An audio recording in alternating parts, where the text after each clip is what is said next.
हम इंसान लंबे समय से एक नए घर की तलाश कर रहे हैं जहां हम पृथ्वी की तरह ही सामान्य जिंदगी बिता सकें। लेकिन ये तलाश इतनी भी आसान नहीं है क्योंकि सौर मंडल के दूसरे ग्रहों और उपग्रहों पर धरती की तरह जीवन पनपने योग्य संभावनाएं ना के बराबर है।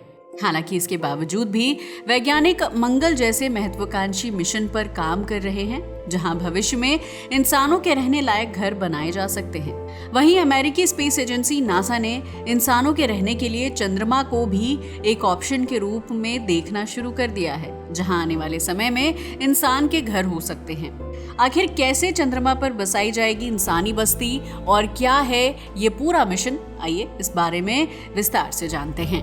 चंद्रमा पर इंसान का घर। सोचो कि झीलों का शहर हो, लहरों पर अपना एक घर हो। भले ही ये गाना किसी कोरी कल्पना से कम नहीं है, लेकिन बीतते वक्त और आधुनिक टेक्नोलॉजी के चलते अब झीलों में शहर भी बसाए जा सकते हैं और लहरों पर घर भी बनाए जा सकते हैं, जिसके लिए सिर्फ कुछ लाख डॉलर का खर्च आएगा। हम ऐसा इसलिए बोल रहे हैं क्योंकि इंसान धरती को छोड़कर मंगल ग्रह और हमारे चंद्रमा पर घर बनाने के बारे में सोच रहा है, तो फिर हमारे लिए झीलों में एक शहर बसाना कौन सा मुश्किल काम होगा।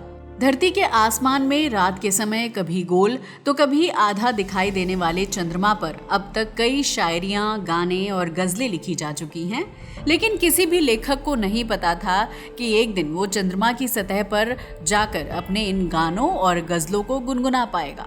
चंद्रमा न सिर्फ पृथ्वी का एक प्राकृतिक उपग्रह है, बल्कि ये धरती पर मौसम चक्र और समुद्री लहरों के निर्मित होने में भी अहम भूमिका निभाता है।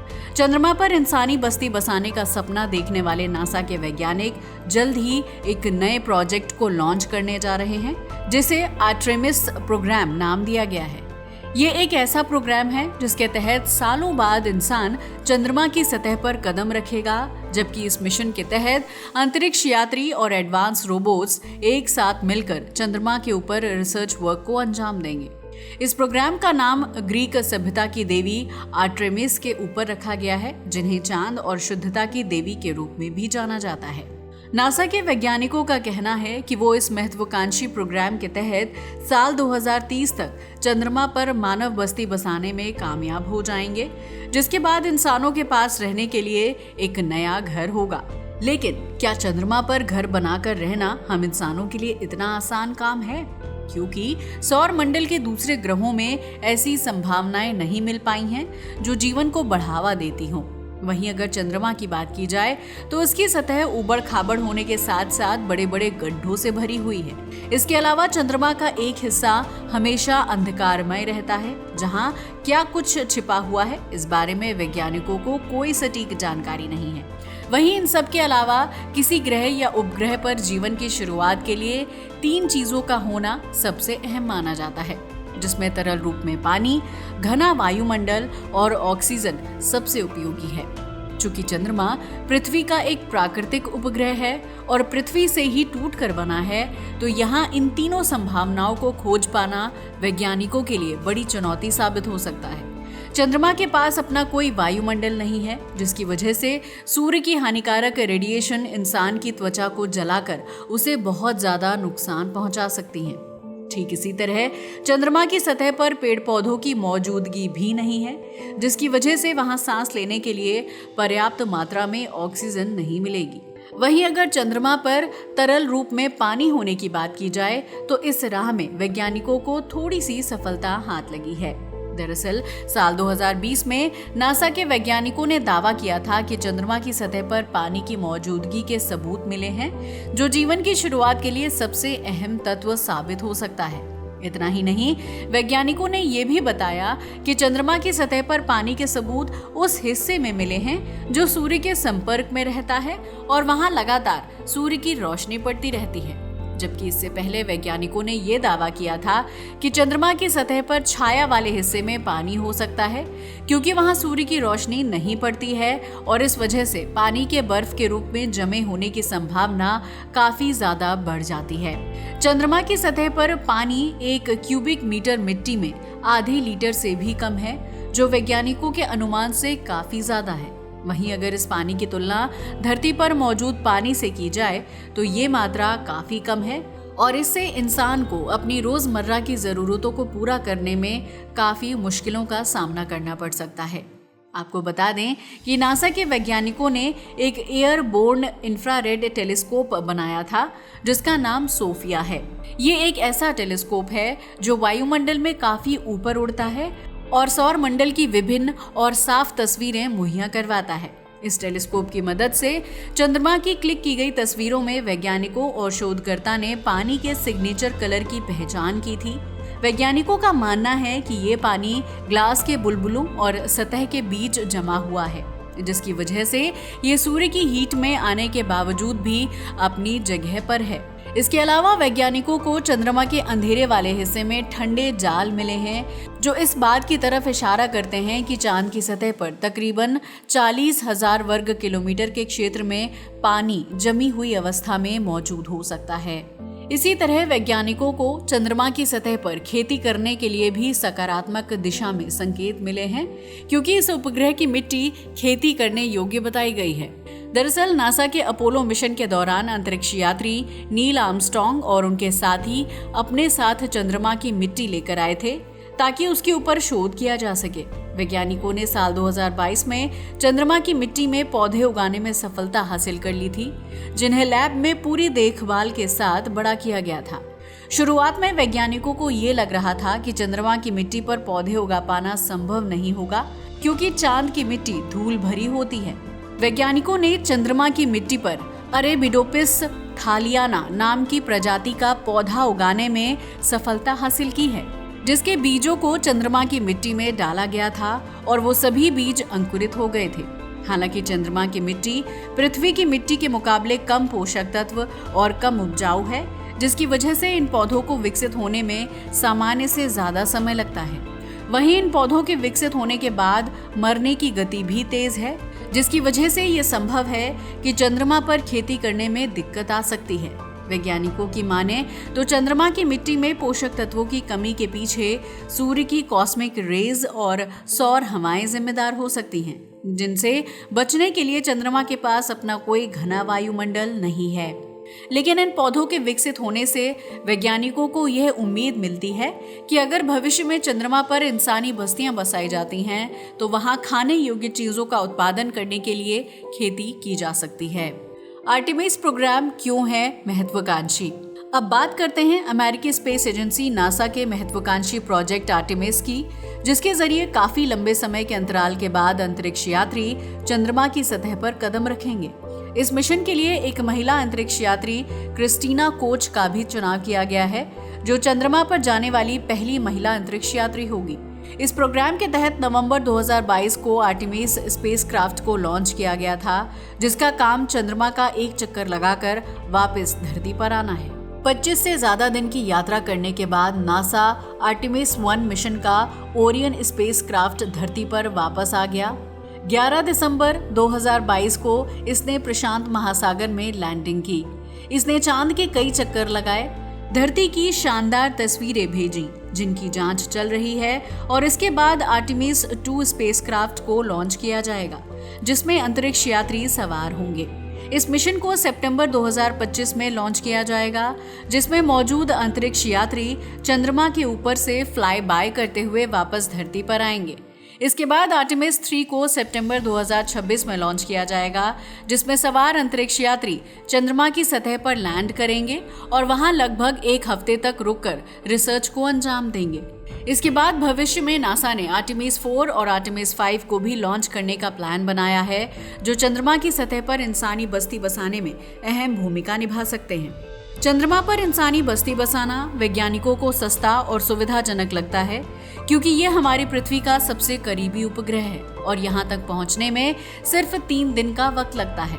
वहीं अगर आर्टेमिस प्रोग्राम की बात की जाए तो उससे जुड़ी रिसर्च वर्क से ये साफ हो जाएगा कि चंद्रमा हम इंसानों के बसने के लिए कितना उपयोगी साबित हो सकता है। इस मिशन के तहत चंद्रमा पर एक ऐसा बेस बनाया जाएगा जो इंटरनेशनल स्पेस स्टेशन की तरह काम करेगा।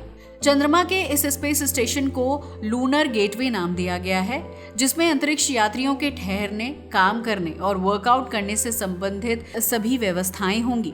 इसके साथ ही ये लूनर गेटवे मंगल मिशन पर जाने वाले अंतरिक्ष यानों के लिए एक रिलैक्सिंग और पेट्रोल पंप के रूप में काम करेगा, जहां अंतरिक्ष यात्रियों के आराम करने की व्यवस्था होगी और अंतरिक्ष यान में फ्यूल को भरने की सुविधा होगी।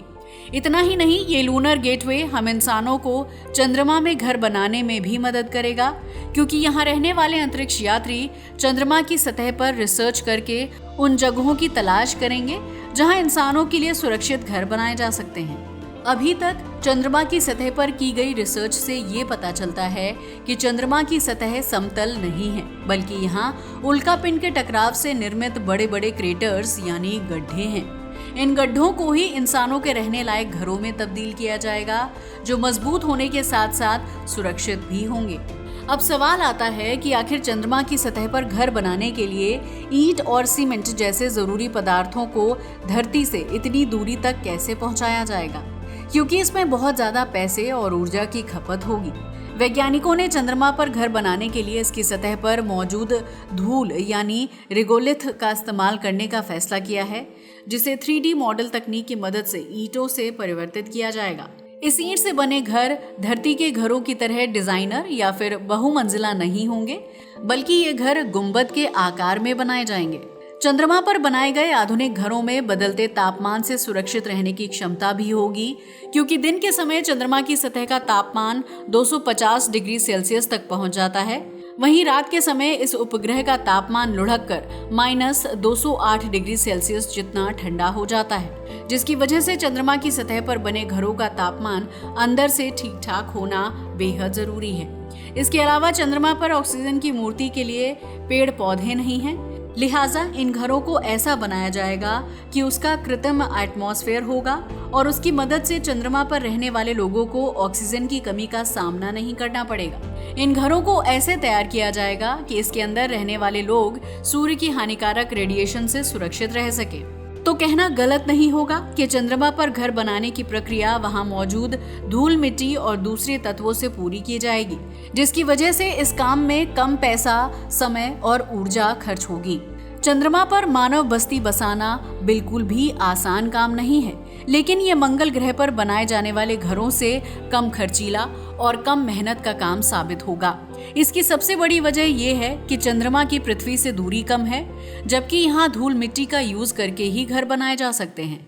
वहीं वैज्ञानिक प्रयोगों से ये साबित होता है कि चंद्रमा की मिट्टी पर पेड़ पौधे पनप सकते हैं, जिसकी वजह से अगर चंद्रमा पर बस्ती बसाई जाती है तो वहां रहने वाले लोग लैब में खाने पीने की चीजों का उत्पादन कर सकते हैं। इतना ही नहीं, चंद्रमा पर सामान्य पेड़ पौधों की खेती भी की जा सकती है, ताकि सांस लेने लायक ऑक्सीजन को प्राप्त किया जा सके। चंद्रमा पर मानव बस्ती बसाने का एक फायदा ये है कि इससे अंतरिक्ष पर्यटन में तेजी आएगी, जिसकी वजह से नासा समेत कई दूसरी स्पेस एजेंसीज की कमाई होगी और उन पैसों को अंतरिक्ष अभियान में खर्च किया जा सकता है। जहां आज हम इंसान एक शहर से दूसरे शहर की यात्रा करते हैं, ठीक उसी तरह भविष्य में चंद्रमा पर घूमने जाने वाले लोगों की संख्या बढ़ जाएगी। इस जगह उनके रहने के लिए होटल, रेस्टोरेंट और घूमने फिरने की आर्टिफिशियल चीजों को बनाकर तैयार किया जाएगा, जबकि चंद्रमा पर रहने वाले लोगों में वैज्ञानिक, अंतरिक्ष यात्री और इंजीनियर्स की संख्या सबसे ज्यादा होगी। इसके साथ ही चंद्रमा पर इंसानों के बसने की वजह से मंगल ग्रह पर भेजे जाने वाले इंसानी मिशन को भी आसानी और सहूलियत होगी, जिसकी वजह से भविष्य में हम चंद्रमा के साथ साथ मंगल ग्रह को भी अपना घर बना सकते हैं। चंद्रमा पर इंसानी बस्ती बनाना एक बहुत महत्वाकांक्षी प्रोजेक्ट है, जो इस बात की तरफ इशारा करता है कि इंसान धरती के अलावा अंतरिक्ष में भी कंस्ट्रक्शन के काम को अंजाम दे सकता है। अब आप सोच रहे होंगे कि वैज्ञानिक लाखों करोड़ों रुपए खर्च करके चंद्रमा या मंगल ग्रह पर बस्तियां क्यों बसा रहे हैं, जबकि हमारे पास पहले से ही पृथ्वी जैसे सुरक्षित ग्रह पर घर हैं। दरअसल इस तरह के मिशन अंतरिक्ष को ज्यादा बेहतर ढंग से जानने के लिए शुरू किए जाते हैं, जबकि हम इंसानों को नए घर और ग्रह की बहुत ज्यादा जरूरत भी है। पृथ्वी पर प्राकृतिक संसाधन तेजी के साथ नष्ट होते जा रहे हैं, जबकि जलवायु परिवर्तन की वजह से तापमान में भी वृद्धि हो रही है। इसकी वजह से न सिर्फ बर्फ के पहाड़ और ग्लेशियर पिघल रहे हैं, बल्कि पृथ्वी पर सूखा भी बढ़ रहा है। कम मात्रा में अनाज उग रहा है, जबकि पीने के पानी की कमी हो रही है। वहीं समुद्र का जलस्तर बढ़ने की वजह से हर साल बाढ़ और सुनामी जैसी प्राकृतिक आपदा की वजह से लाखों लोगों का जीवन प्रभावित हो जाता है। वहीं हम इंसानों ने धरती पर इतनी ज्यादा मात्रा में प्लास्टिक कचरे को बढ़ा लिया है कि वो कचरा नदियों के जरिए समुद्र में पहुंच रहा है, जिसकी वजह से समुद्र का पानी और धरती की जमीन प्रदूषित हो रही है। इस प्लास्टिक के संपर्क में आने से कई जलीय जीवों की मौत भी हो जाती है, जबकि इसकी वजह से कैंसर जैसी गंभीर बीमारी का भी जन्म होता है। इन सब परेशानियों के अलावा वैज्ञानिकों को डर है कि पृथ्वी पर किसी भी समय एलियंस हमला कर सकते हैं, क्योंकि उनका मानना है कि इस पूरे ब्रह्मांड में सिर्फ हम इंसान ही अकेले नहीं रहते हैं। ऐसे में जब एलियंस के ग्रह पर प्राकृतिक संसाधनों की कमी हो जाएगी तो वो अपनी जरूरतों को पूरा करने के लिए पृथ्वी पर कब्जा कर लेंगे और हम इंसान एलियंस के गुलाम बन जाएंगे। एलियंस ही हम इंसानों या पृथ्वी के लिए खतरा नहीं होंगे, बल्कि अंतरिक्ष में इधर से उधर घूमने वाली दूसरी वस्तुएं भी हमारे लिए संकट की वजह बन सकती हैं। दरअसल वैज्ञानिकों का मानना है कि पृथ्वी से उल्कापिंडों और विशालकाय चट्टानों के टकराने का भय बना रहता है, क्योंकि पृथ्वी का ग्रेविटी फोर्स उन्हें अपनी तरफ खींच लेता है। अगर कोई विशाल आकार का उल्कापिंड धरती से टकरा जाता है तो उससे निकलने वाली रेडिएशन की वजह से हम इंसानों का अस्तित्व हमेशा के लिए खत्म हो सकता है। धरती पर उल्कापिंड से होने वाली तबाही के निशान पुराने समय में भी देखने को मिलते हैं, जब डायनासोर की पूरी प्रजाति को एक उल्कापिंड की टक्कर ने खत्म कर दिया था। उल्कापिंड, एलियंस, प्राकृतिक संसाधनों की कमी और जलवायु परिवर्तन की वजह से हमें नए घर की जरूरत है, ताकि भविष्य में कुछ लोग दूसरी जगह पर बसकर ब्रह्मांड में इंसानों के अस्तित्व को जिंदा रखने में कामयाब हो सके। यही वजह है कि चंद्रमा और मंगल ग्रह पर इंसानी बस्तियां बसाने पर इतना जोर दिया जा रहा है, जिसमें एलन मस्क और उनकी कंपनी स्पेसएक्स बढ़ चढ़कर काम कर रही है। तो ये देखना दिलचस्प होगा कि हम इंसान कब तक चंद्रमा पर मानव बस्ती बसाने में कामयाब हो पाते हैं और इससे भविष्य में हमें कौन से नए बदलाव देखने को मिलेंगे। आज के लिए बस इतना ही। वीडियो अच्छा लगा हो तो इसे लाइक और शेयर करें, साथ ही हमारे चैनल को भी सब्सक्राइब करें। जय हिंद दोस्तों।